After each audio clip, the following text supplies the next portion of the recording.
کے گھر گرے ہوئے تھے، بارش ہوئی تھی شاید اس کی وجہ سے میں سب کے پاس گئی، لیکن مجھے کہیں سے بھی پازیٹیو رسپانس اس کے لیے نہیں ملا. کی والا بچہ یہاں پڑھے گا تو ہم اپنے بچے کو نہیں پڑھائیں گے، پر میں نے زیرو سے سٹارٹ کیا تھا. انفیکٹ مجھے ادھار پیسے لینے پڑے تھے. السلام علیکم ناظرین، آپ کا میزبان ابتسام چودھری آپ کی خدمت میں حاضر ہے، اور آج ہم موجود ہیں لاہور کے ایک ایریا سبزہ زار میں، اور آپ کی ملاقات کروائیں گے ایک ایسی خوبصورت شخصیت، نوجوان نسل میں سے آگے بڑھ کر لوگوں کی خدمت کرنے والے وہ لوگ جو آپ کے سامنے ہم دن بدن لے کر آ رہے ہیں. ان کا تعارف کرواتا چلوں تو ان کا نام ہے ڈاکٹر افضا خان، اور یہ پچھلے 6 سال سے اسلام کے نام سے اسکول چلا رہی ہیں، خاص طور پر ان بچوں کے لیے جو جھگیوں میں رہتے ہیں، جن کو عام سہولیات، عام فیسلٹیز نہیں ملتی، ان کو پڑھنے کے مواقع نہیں ملتے، چانسز نہیں ملتے، ان کے لیے کوئی اسکول میں جگہ نہیں ہے، اور اس کے ساتھ ساتھ وہ افورڈ بھی نہیں کر سکتے. تو یہ پچھلے 6 سال سے خاص طور پر جو جھگیوں میں بچے رہتے ہیں، ان کے گھر جا جا کر انہوں نے ان کے والدین سے بات کی کہ آپ اپنے بچوں کو پڑھنے کے لیے بھیجیں، کام یا مزدوری یا گلیوں میں یا سڑکوں پہ اس طرح پھرنے کے لیے مت چھوڑیں. 6 سال پہلے لیا گیا انیشیٹو آج ایک اسکول کی شکل میں تعمیر ہو چکا ہے، ایک اسکول کی شکل میں پورا ہو چکا ہے. ان کو کلاسز بھی یہاں پہ دی جاتی ہیں، ان کو پڑھایا بھی جاتا ہے، اور اس کے ساتھ ساتھ اس ماہ رمضان کے مہینے میں ان کو یہاں پہ افطاری بھی کروائی جاتی ہے. تو آج کی افطاری ہم نے ان کے ساتھ کی، ان کے ساتھ کچھ ٹائم سپینڈ کیا. ڈاکٹر افضا سے گفتگو کا آغاز کرتے ہیں کہ یہ انیشیٹو کیسے لیا اور کیسے خیال آیا. السلام علیکم. وعلیکم السلام. بڑا زبردست آپ کام کر رہی ہیں، کہ بڑا زبردست انیشیٹو. بہت کم لوگ ہیں جو انسانیت کی خدمت، انسانیت کی فلاح کے لیے کام کرتے ہیں. کتنے سال پہلے کب یہ خیال آیا اور انیشیٹو کیسے لیا؟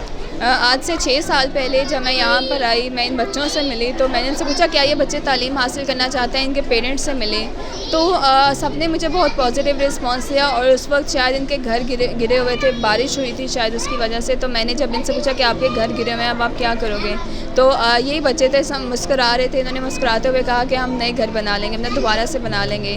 تو یہ چیز مجھے بہت انسپائر کی کہ ان بچوں کی زبان پر کوئی شکوہ نہیں ہے، کوئی شکایت نہیں ہے، اور یہ جس حال میں خوش ہیں تو ان کے اوپر کام کرنا چاہیے. میں نے کپڑے کا ایک کیمپ چلوا لیا اور وہیں پر ان بچوں کو پڑھانا شروع کر دیا. 6-7 مہینے گزرے، اچھا رہا ہمارا، کیونکہ میں خود اسٹوڈنٹ تھی تو اپنا ٹائم نکال کر یہاں پر آ کر ان بچوں کو میں پڑھاتی تھی. پھر اس کے بعد میں ان بچوں کو لے کے گئی گورنمنٹ اسکول میں ایڈمیشن کروانے کے لیے. تو وہاں پر اوور کیپیسٹی تھی، کلاس رومز میں ایڈمیشن نہیں ہو سکا ان بچوں کا. میں پرائیویٹ میں جب ایڈمیشن کروانے گئی تو کچھ اور پیرنٹس آئے ہوئے تھے ایڈمیشن کروانے کے لیے. انہوں نے کہا کہ اگر جھگی والا بچہ یہاں پڑھے گا تو ہم اپنے بچے کو نہیں پڑھائیں گے، جس پہ مجھے پرنسپل نے ریفیوز کیا. اور میں نے پھر یہیں پر آ کر ایک ہٹ سا بنا لیا، اور اس میں بچوں کو پڑھاتی رہی. ایک ٹیچر رکھ لی، ایک قاری صاحب رکھ لی، اور پراپر ان کا کریکولم بنا لیا. بتائیے گا کہ کتنی مشکلات سے آپ کو گزرنا پڑا، کیا کسی نے ساتھ دیا ایڈمنسٹریشن لیول سے، یا کہاں کہاں آپ گئی؟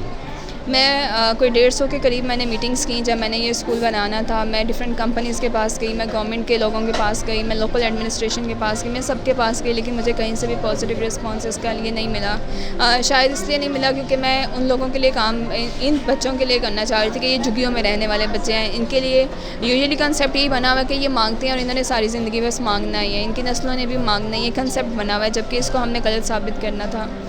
ان کی بیس سیٹ کرنے میں کتنا ٹائم لگا؟ کیونکہ ایک چیز ہے ہی نہیں، انہوں نے کبھی سنی نہیں، کبھی اس کلاس میں نہیں گئے، اس ماحول میں نہیں گئے، تو وہ کتنا مشکل لگا؟ جب بھی کوئی بچہ ہمارے پاس یہاں پر نیا آتا ہے، ہم اس کو کریش پروگرام سے گزارتے ہیں جو کہ 4 to 5 months کا ہوتا ہے. اس کریش پروگرام میں اس کو وہ سب چیزیں سکھائی جاتی ہیں کہ وہ اپنی ایج کے مطابق اپنی کلاس میں آ جائے، بیکاز انہوں نے اگر میٹرک کرنا ہے تو اس میں ایج لمٹ ہے. تو یہ ایک بہت بڑا چیلنج ہمارے سامنے ہوتا ہے. فار ایگزامپل اگر کسی بچے کی عمر 10 سال ہے لیکن وہ اسے کچھ بیسکس نہیں آتی ہیں، تو ہم اسے 4 to 5 months کے کریش پروگرام میں وہ سب کچھ کور کروائیں گے، بیسکس اس کی کور کروائیں گے، اور اس کے بعد اس کو اس کی ایج کے مطابق کلاس میں ہم اسے بٹھا دیتے ہیں. آپ نے جس طرح بتایا کہ آپ یونیورسٹی میں پڑھتی تھی، ساتھ ساتھ اپنی تعلیم حاصل کری، تو آپ نے اس پروجیکٹ کا سوچا، اس کنسیپٹ کو لے کے چلی. تو خاص طور پر ان نوجوانوں کے لیے جو آپ کی طرح ہی کچھ کرنا چاہتے ہیں، انسانیت کی خدمت کرنا چاہتے ہیں کسی بھی شکل میں یا کسی بھی صورت میں، وہ کہیں نہ کہیں یہ سوچ رہے ہوتے ہیں کہ ہمارے پاس وسائل نہیں ہیں یا ہم کہاں سے اسٹارٹ لیں، تو ان کے لیے کیا پیغام دینا چاہیں گے؟ دیکھیں، آج یہ اسکول بن گیا ہوا ہے، یہاں پر میں نے زیرو سے سٹارٹ کیا تھا. انفیکٹ مجھے ادھار پیسے لینے پڑے تھے ان بچوں کے، کچھ جو میں نے اسٹیشنری وغیرہ لے کے آنی تھی اس کے لیے جو کیمپ بنایا تھا. تو میرے خیال سے آپ کے وسائل اس میں بالکل میٹر نہیں کرتے ہیں، آپ کا جذبہ، آپ کی نیت اس میں میٹر کرتی ہے. وہ لوگ جو آپ کا ساتھ دینا چاہتے ہیں، آپ سے کانٹیکٹ کرنا چاہتے ہیں، جو مدد کرنا چاہتے ہیں، ان بچوں کے ساتھ ہمدردی اپنے دکھانا چاہتے ہیں، تو وہ کیسے آپ سے رابطہ کر سکتے ہیں؟ تو وہ لوگ جو ہم سے رابطہ کرنا چاہتے ہیں وہ ہمارے فیس بک پیج پہ رابطہ کر سکتے ہیں. سایہ خدا ذوالجلال ہمارا فیس بک پیج ہے. اس کے علاوہ نمبر پر رابطہ کر سکتے ہیں 03214930 492. وہ آپ کا نمبر ہم اسکرین پہ چلا دیں گے. تھینک یو سو مچ. آپ بہت زبردست کام کر رہی ہیں اور انشاءاللہ آپ اسی طرح ہی کرتے رہیں. ہماری دعائیں آپ کے ساتھ.